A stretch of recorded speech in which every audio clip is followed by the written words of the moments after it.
I do want to go over a short list of national security points that were outlined late on Saturday as concerns are growing here in the United States over the potential of what would happen under a scenario of an attack on U.S. soil. So TSA, that's the Transportation Security Administration, is on high alert here in the United States, as are many, many federal law enforcement agencies across the country.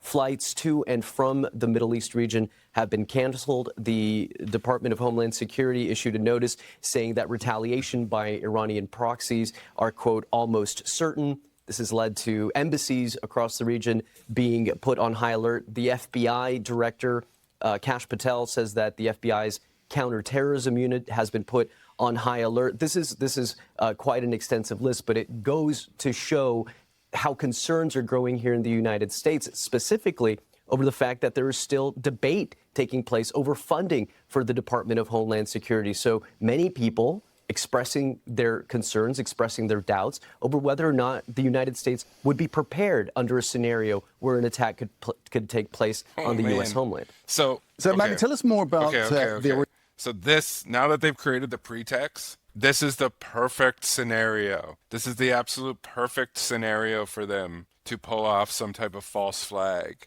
in like El Paso or Dallas, Fort Worth or San Antonio, and then somehow connecting proxies through Hezbollah, right, into Mexico. Because what was just said there was a complete change of tone. I've been watching this for the past like 2 hours. They are now putting out like, what he said is like Americans are now waking up with questions, right?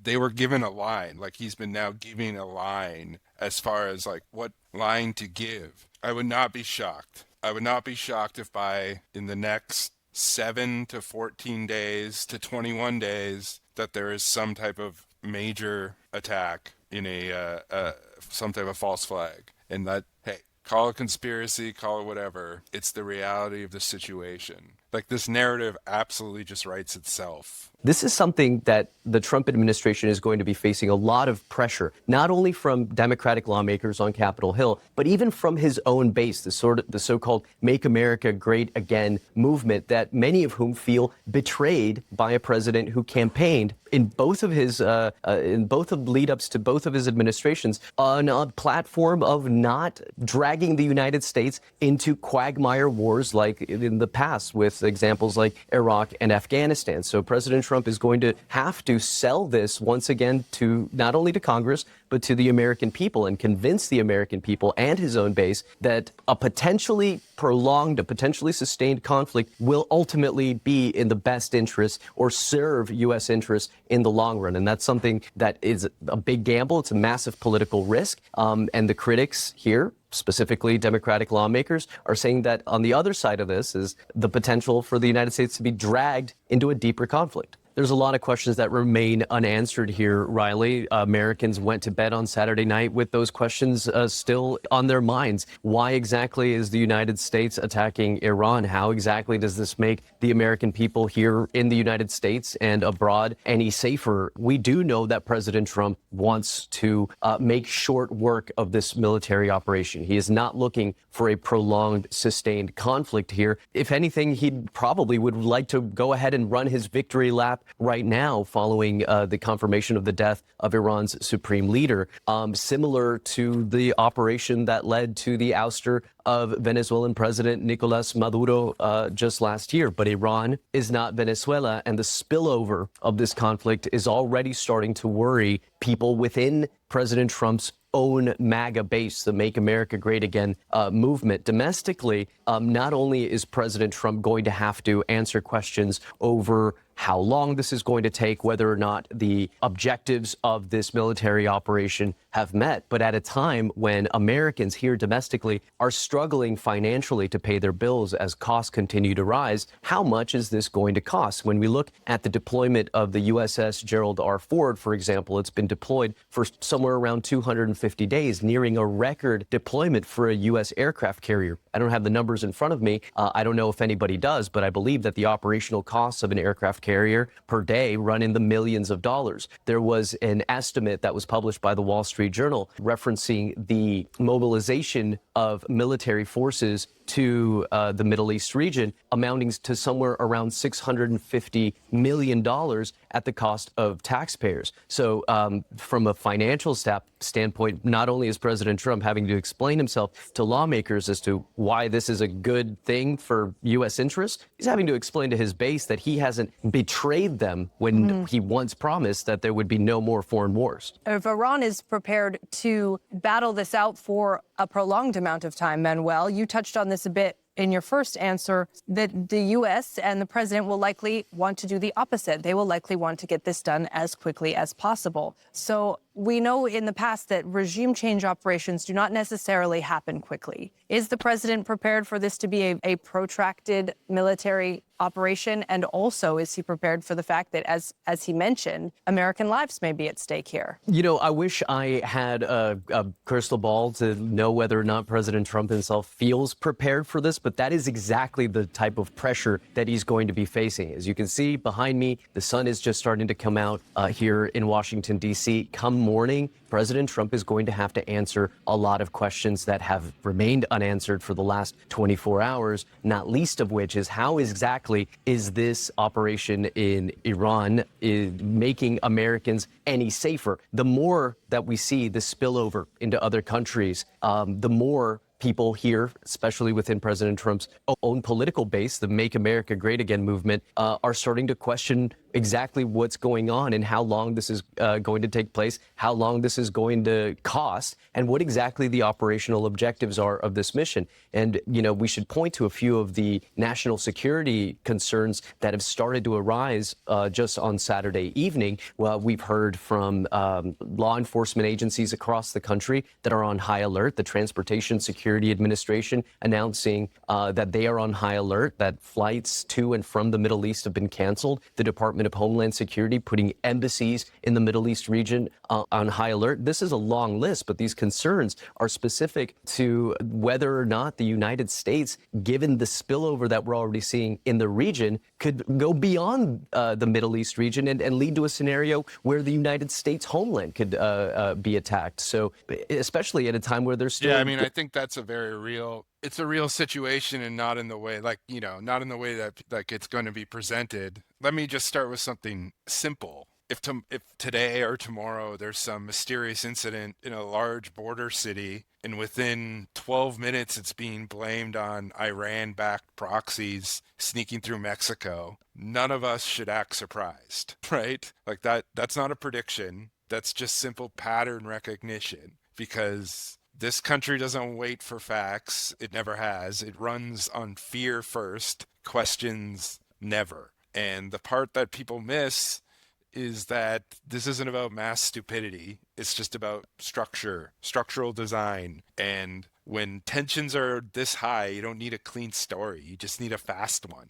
You need something emotionally legible, something that snaps into place and uses fear that people already have loaded into their heads and capitalizes on those preconceived fears: border chaos, foreign enemies, terrorism, infiltration, and then on the other side, like the fear of the state and the fear of state oppression, which we've seen externalized immensely in the past few weeks and months, you know? So when something large happens that's vague, confusing, or genuinely unclear, that ambiguousness isn't a problem for the state. It's an opportunity, a vacuum, and vacuums don't stay empty. They get filled with whatever narrative is closest at hand. And speed is what matters more than accuracy. We already seen this with the stuff that happened in Mexico over last weekend. Like the amount in which images came out of that incident that weren't verified, that then made it seem way crazier than it actually was. You know, that's an A/B test for something much larger.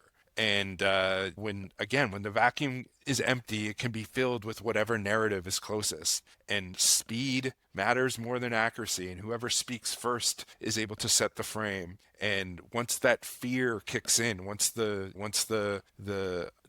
fight or flight terror kicks in, everything that comes after gets filtered through that. And corrections don't land the same way. They never do. They show up late. They whisper. And after the shouting has already done its job. And that's what fear first, question never actually means. Not that people are dumb, but that the system is built to move before thinking becomes possible. And now, again, this is not abstract. Like, it is very real. In 1962, the Joint Chiefs of Staff handed a document to Vance Secretary Robert McNamara. Not a memo, not a think piece, a literal operational plan. It was titled Justification for U.S. Military Intervention in Cuba. A boring name, but inside it was something else entirely.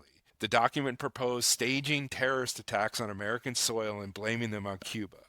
Bombings in Miami, bombings in Washington, sinking boats of Cuban refugees, blowing up a U.S. ship at Guantanamo Bay, even faking the shoot-down of a civilian airliner.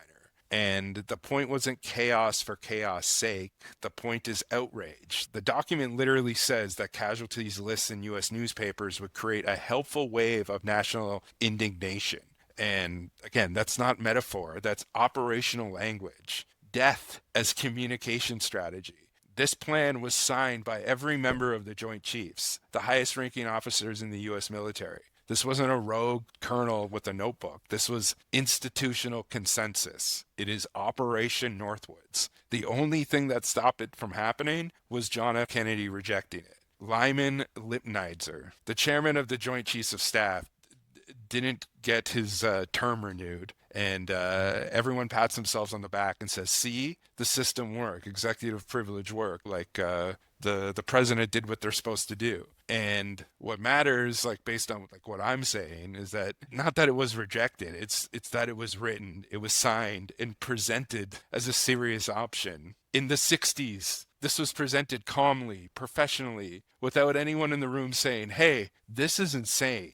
We only know about it because it was declassified decades later in 1997 and brought to the public attention by James Bamford in his book Body of Secrets. Now, look closely at how Northwoods treats the media. It doesn't worry about journalists questioning the story. It doesn't worry about verification. It assumes newspapers will print the casualty lists. It assumes broadcasters will repeat the claims. It treats the press the same way it treats ships and planes as infrastructure. And that's not naive, that's based on experience. And by the 1960s, U.S. intelligence agencies have already demonstrated that they could shape news coverage at scale. The Senate Church Committee later documented deep CIA relationships with journalists. Carl Bernstein reported that hundreds of reporters had carried out assignments for the CIA with knowledge of editors and publishers. So when Northwoods planners assumed that they would get media cooperation, they weren't fantasizing. They were working with a proven system that had the capabilities that they knew existed.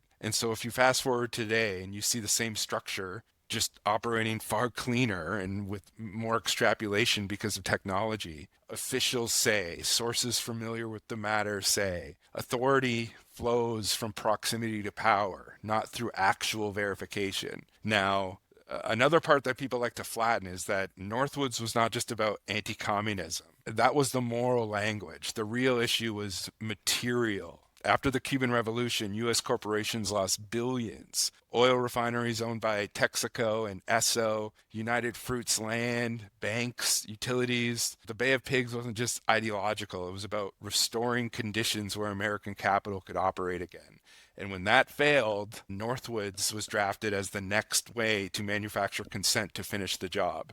And this is how it works. This is how it always works. Ideology explains why intervention is righteous.